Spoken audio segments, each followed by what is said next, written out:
Welcome everybody to the Off the Tools podcast with your hosts Jimmy Hong and Joshua Grudenbohr. Today we're going to be diving into a little bit about how to keep healthy margins in your business and maybe just like the general sales process on how to make that. So Jimmy, for you, like here's a good question. What do you think like a good operating margin, just to like really break it down to the basics here, just to start, good operating margin for painting companies should be? Yeah, like in terms of like profit, like what's left over. Yeah, great question. I think it also depends on the context of the company. Like, if you're stuck on the tools, yes, you kind of make a little more profit when you're painting, but you can only get so much out of it when you're stuck. But yeah, if you're not stuck on the tools and you have a few crews going, you got labor, material, healthy, I would say somewhere between the 30, 40+%, after expenses like, labor, material, anything like that. You should be able to pocket, somewhere between that 30, 40 plus, for your business. If not, you're not charging enough. Yeah, I think that 30, 40 plus is like a good starting place. And you're right, like context super matters in the regard where it's like, if you're running 5 crews, well, like expect your operating expenses to be higher and therefore the profit to be lower. Depending on where you are, I mean, like if you're at the 1 to 2 crew mark, like, man, like you could totally shoot for the stars, go for that 50, 60 plus. All you got is, what, insurance, some CRM, maybe some marketing, boom, like that's it. But, when you're working up to that, 3, 4 even crew range there, you could certainly expect that to go down, especially when you start factoring in like upper management. Yeah, great point. And it's like, oh, but some people when they're on the tools, they're like, whoa, I'm making like 50, 60%. I don't want to make 30, but it's like you run this business with you on the tools. So as a like the big grand scheme of things, you might let's say you run like 100K or 200K business, but you're stuck there, right? You can't get any further. It's not like you can scale 5 crews, do like $1 million at 30, 40%. Well, you're still making more in the long term, and you're also not the one picking up the brush anymore. You can just focus on sales. Yeah, I think we nailed the name of this podcast for me, because like some people that we talk to, obviously like they're trying to get off the tools, but there's also the people that we talk to that are off the tools. And either way, being off the tools or getting to off the tools is where all of these companies want to end up being. Like, even when I sit down with our quote unquote sales calls or consultations or whatever, we always get to the point of, yeah, like, I want 30, 40K revenue additional, in the business every single month. And they're painting at that time. I'm like, okay, like, does that 30, 40K include you painting?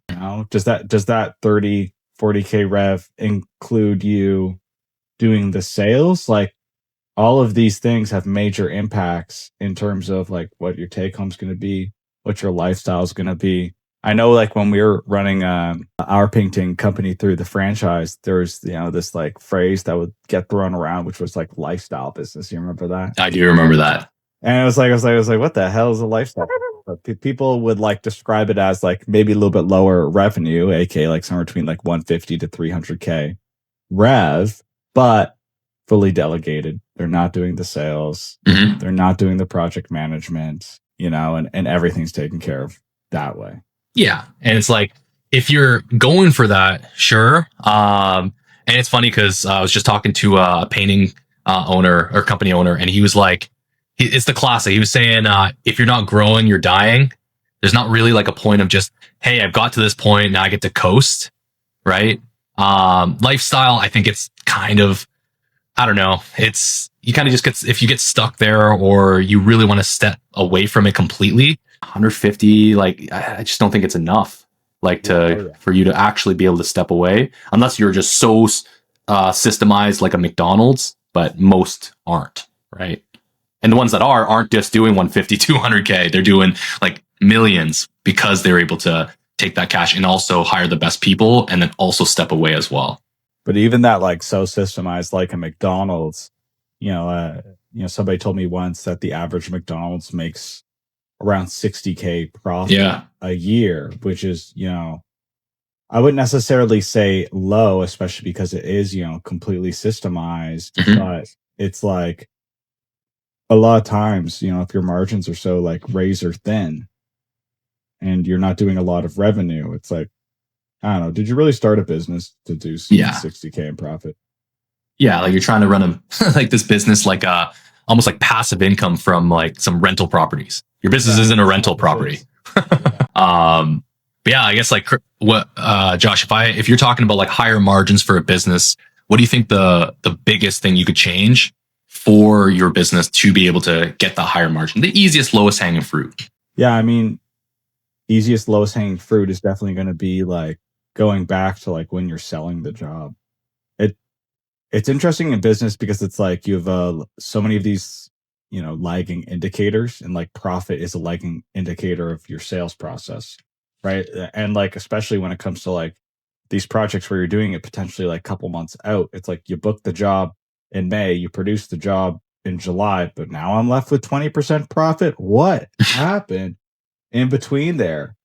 And it's like I feel like a lot of contractors like go to a job and they have like some sort of thing where they go, okay, well, every bedroom I do is $300. Every living room I do is $600.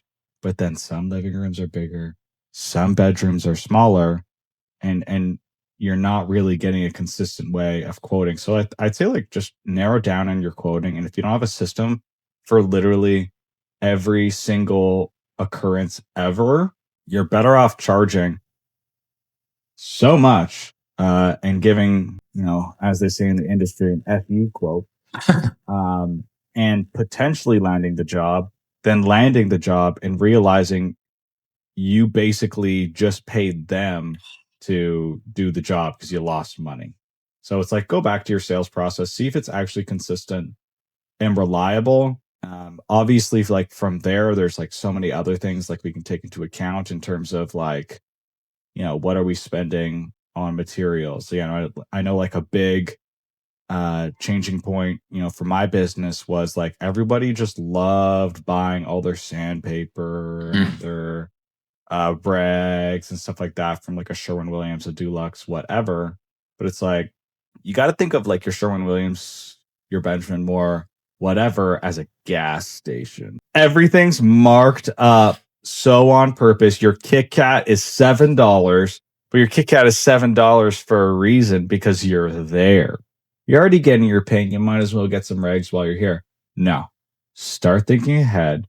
I ended up ordering most of my supplies, even just like for the year, all my frog tape, all my sandpaper, all my orbital sanding pads, whatever, just on Amazon in bulk. And like, I think 24 rolls of frog tape, which comes out to around $20+ each in a Sherwin or whatever. I got that for like $150. But it's like, you got to keep in mind, yes, I'm saving $30, $40, $50 on a project in tape or whatever. But guess what that does once you do 50 projects?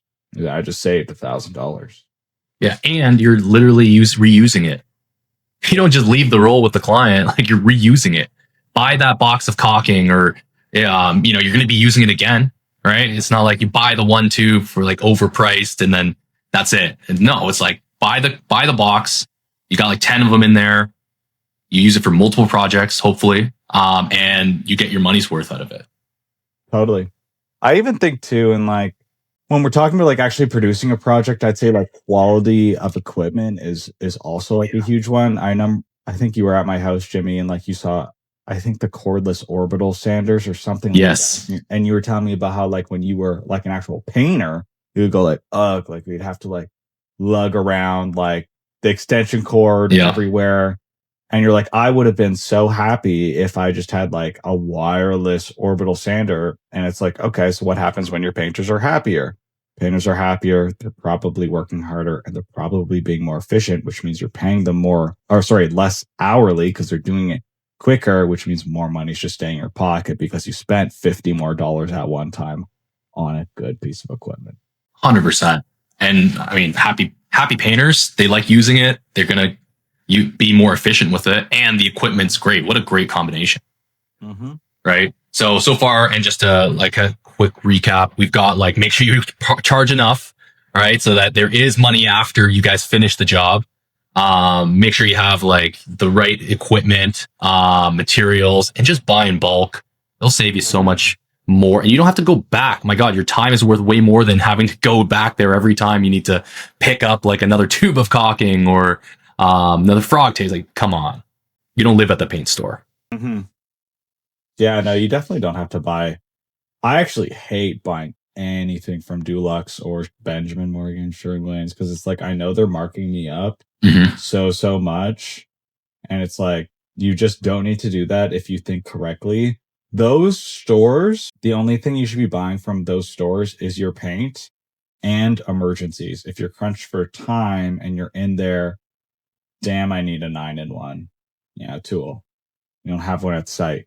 Okay, get your 9-in-1 and pay your 4x price on it, sure. But it's like if you're just willy-nilly spending whatever you want in the name of the job, it's like you're just racking up the bill for the end and you're only hurting yourself. And it's the same for your painters too. Oh my gosh. Remember I'd look at because I give my painters full access by whatever they want, whenever they want. Use that wisely. Yeah. Oh my goodness. Like I remember I went in and like, oh, my painters bought themselves overalls one year and I was pissed. I was like, don't we look so good? What? Who are you? Why are you buying overalls? And it's like, I mean, that's something you nip in the butt, like obviously the first time. And to be fair, I guess, that's my bad because apparently instructions were not clear enough. But yeah, just buy in bulk. And I think that's going to be at least the starting point to good material allocation. Awesome. I also wanted to circle back because we talked about, making sure you charge enough and talking to all these painting companies. And again, we were so blessed to learn like how to run the business like a business owner. So one of the questions is like, some people might have like, oh, Jimmy, but if I charge too much, they won't go with me. And one of the things that to get around it was customizing like a quote. So talk to me about how we kind of did that to really make sure if it was a huge project and how we would customize it and still book it. Yeah, we've like touched on this like earlier in like the podcast before, but it definitely comes back to the whole thing of like if it's the landlord and he's going to get new tenants in there and he just wants new tenants in there, but the walls are all mucked up.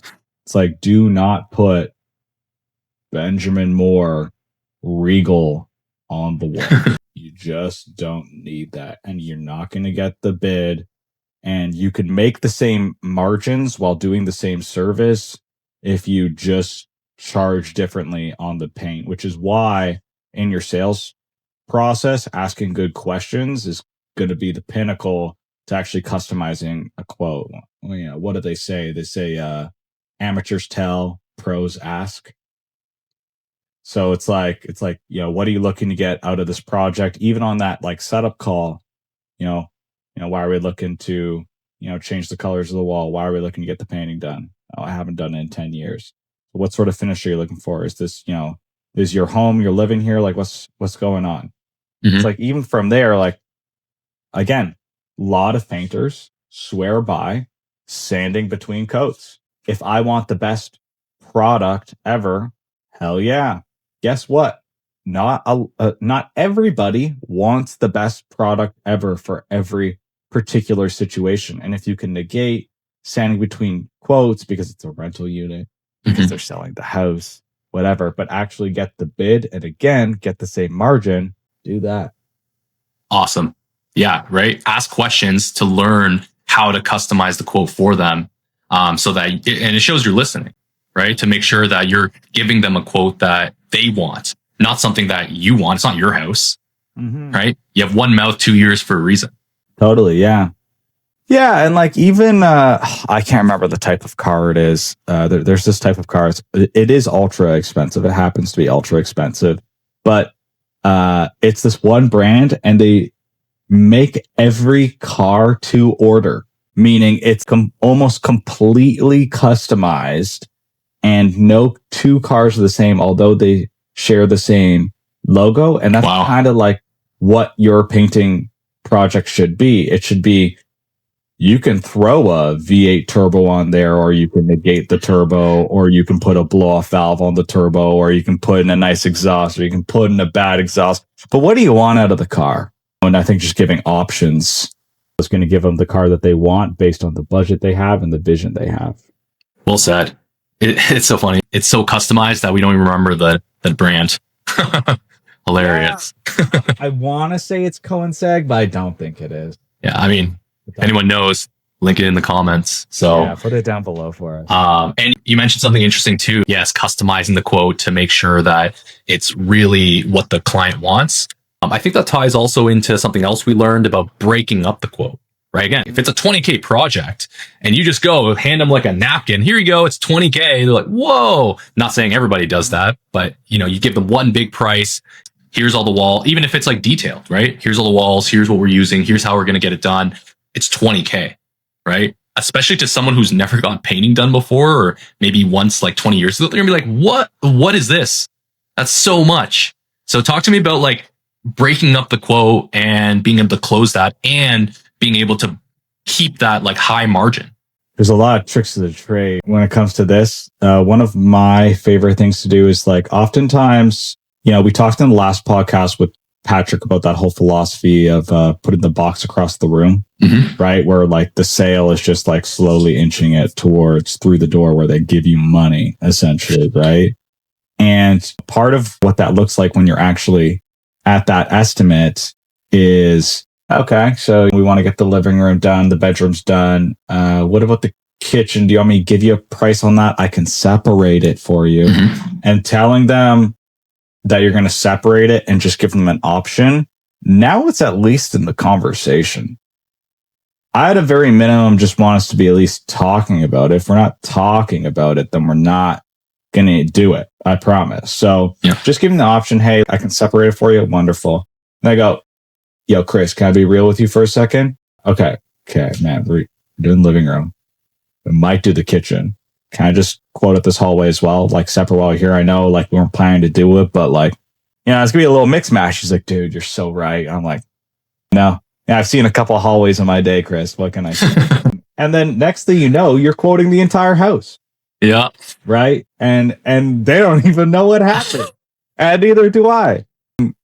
Now, like when we're getting down to like, actually like, cause that's the contract, something that I was talking to, one of our clients about, literally yesterday, was that philosophy that, one of our mentors actually taught us, Jimmy, the, standing is for leaving, sitting is for closing.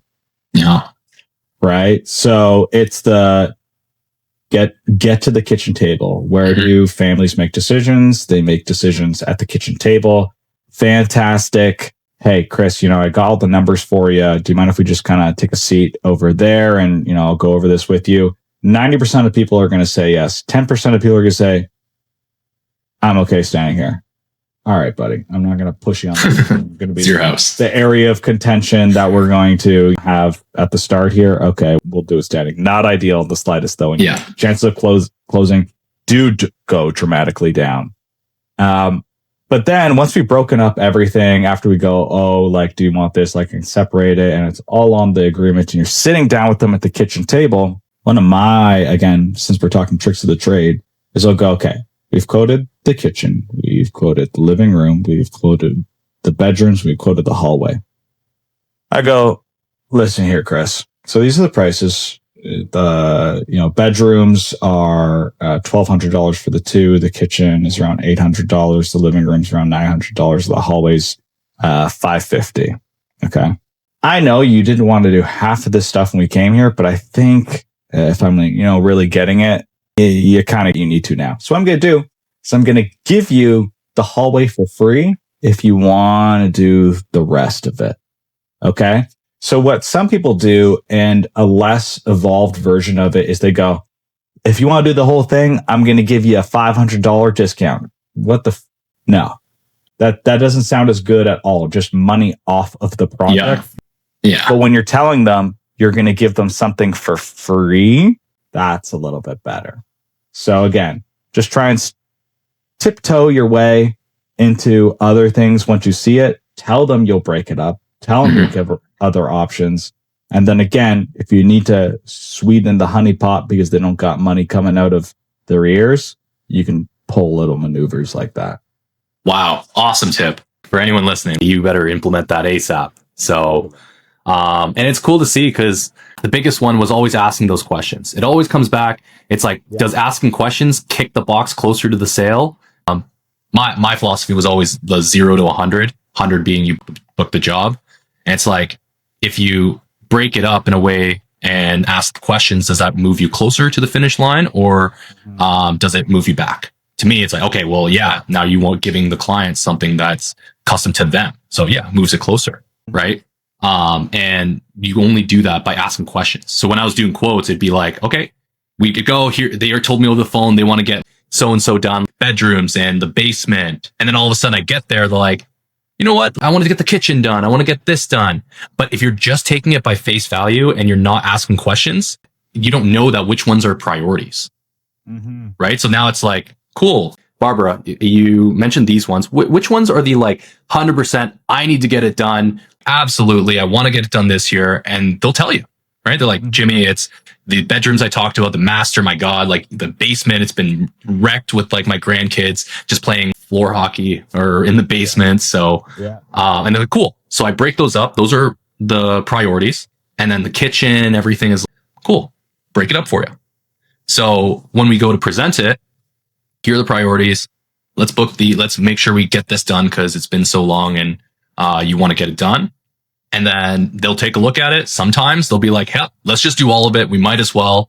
Other times, if they're not, then it's like, cool, no problem. Let's just do the main priorities. And then booking that, guess what?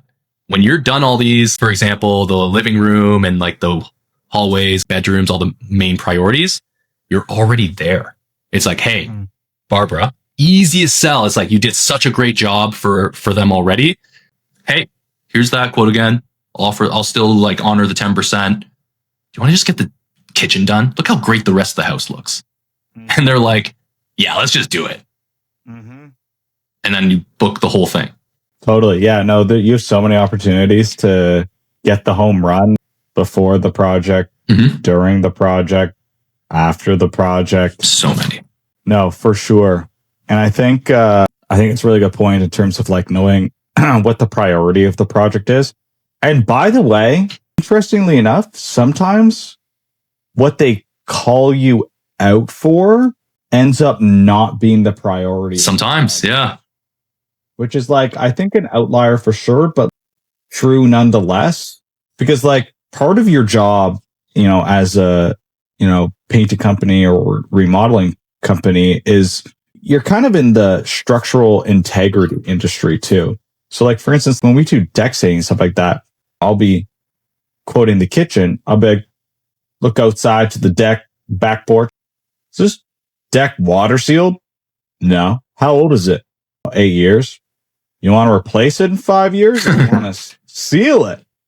And like, I've switched around their priority in terms of what they need done just by letting them know the circumstances that they're kind of in right now. And especially like painting's an interesting industry because a lot of it's cosmetic. It's a lot. You don't really need to do it a lot of times, especially when we're talking interior. But like when you can relate it back to like actual structural deficiencies, when we're talking exterior in terms of siding, soffits, fascia, decking, fencing, whatever, it's easy sells because you go, okay, well, you're either going to protect it now or you're going to replace it later. Well, I think replacing is typically 4 times the cost. Yeah, sometimes more. Depends what we're talking about. 3rd story soffits, good luck, 10 times more. Yeah, literally. So let's paint it while we're here. I think that's a good idea, eh? Great point. It's like you're already, and it's like it comes back to the questions, right? We're not like, hey, you need to do this because of XYZ. It's like, especially interiors, so you're asking questions around it. Like, why do you want to get it done? Right? When was the last time you got it done? Right? What? If you're really bold and you can actually keep that going, you can like even handle some objections in while asking questions. You reached out to us. Why not just do it yourself, right? Yeah. And they'll tell you all the reasons why they won't do it themselves. Yeah. And then it's like, oh, okay, there we go. Right? Yeah. I don't want to spend the weekends. I don't want to spend my evenings. I work full time. I'm head of a department. And it's like, this is all ammo for the close later on. Because if they just can't say that at the end of when you're about to, show them all the prices and stuff. They're like, oh, maybe I'll just do it myself. Bob, you just told me. My husband's going to do it. Yeah. And you're like, you just told me that you're working 60 hours a week. When are you going to get the time? They're like, all right, let's just get it done. Yeah. I think it's why it's so important to have some sort of time incentive based sell too, just because it's like, well, you want to save them some money, but you also just, let's be real, 10% off isn't the biggest deal breaker on the entire planet, but what a lot of people need is just that little nudge. And that's what that kind of does. Yeah. It just pushes them over the edge a little bit. And whenever anybody pushes back on any sort of discount based pricing, I really don't like pressure or whatever, hey, I don't like pressure too. I don't even want you to do this paint job. But if you do want to do this paint job, we can save you some money. But honestly, I'm happy if you pay me 10% more. To be honest, if anything, I don't want you to sign. Yeah. It's I make less money. I've literally told people that before. If anything, you can wait 3 days and I can make $600 more. That's totally cool with me. Literally. Especially if you're reasonably priced and you're not at the super high end, but you're not so cheap that you're are you guys using this for drugs? Yeah. So, yeah. Do you have any other tips that you can think of, Jimmy, in terms of trying to maximize profits on the job sites, maybe in terms of materials or setting up your job, or maybe just documentation through the job itself? Yeah, honestly, one of the big ones would be just having some type of system for even starting a job site, right? What does that look like? Is every single job started the same, right? Is it step one, you meet the painters are there, they meet the clients. Step two, they ask the clients where they can have a little home base, right? So it's not just randomly tossed around, right? Step three, tell one of the painters telling the client, hey, this is our game plan. We're so excited. Jimmy sent this, step by step of what we need to get done today, for the project. And this is what we're going to do, all the way to even finishing the project. You have a step by step of just, hey, how to talk to the client, how to do the walk around, all these things that will make it more efficient. So you're not just wasting man hours, just kind of guessing or just making it up. And by the way, for all you listening, you don't have to sit there and just think about it. Oh, step one, do all this. You just use ChatGPT. We're all using it, right? Use ChatGPT, type in hey, I need a SOP system for starting a job site in painting. Ask me questions to help create this.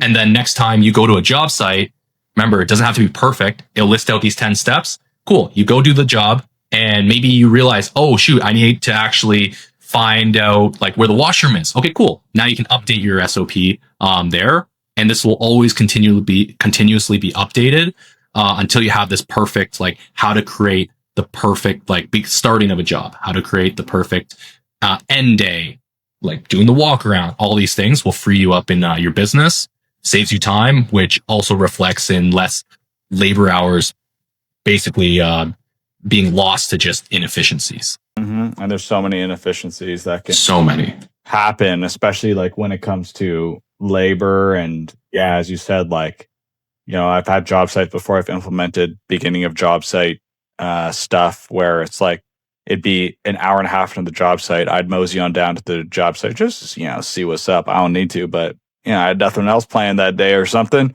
And then it's we hadn't really even started, or we're getting going on prep. I'm hey guys, what's going on? But when you implement step one, give client expectations handbook.